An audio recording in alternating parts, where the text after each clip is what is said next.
Et on se retrouve pour un tuto comment dessiner un flamant rose, car c'est effectivement quelque chose dont on a besoin au quotidien et c'est pas parce qu'on a fait une masterclass qu'on doit s'arrêter là. On commence évidemment par le croquis, simple, efficace. On met une couche, 5 couches de noir pour bien couvrir tout le fond et on commence à remplir cet énorme bec. On vient le nuancer et on finit au clair par ces petites rides. On enchaîne avec les poils, on n'hésite pas à mettre le plus de nuances possible, plus on a, mieux c'est. Et on applique en dernier les points de lumière.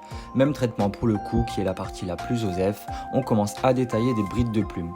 Et on finit par les énormes plumes de son corps, on fait des petits traits parallèles et on rajoute du rose parce qu'il n'y en avait pas assez.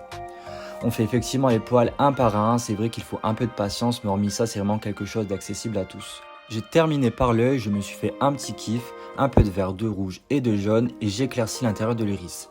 Là, il prend vraiment vie. Il ne reste plus qu'à faire quelques petits détails, 3-4 poils qui se battent en duel et je vais pouvoir remplacer l'ancienne bête à plumes réalisée il y a exactement 10 ans, petit glow up quand même, on va pas se le cacher. Et voilà le résultat, j'ai réalisé ce flamant rose en 4 minutes, alors maintenant à vous de jouer.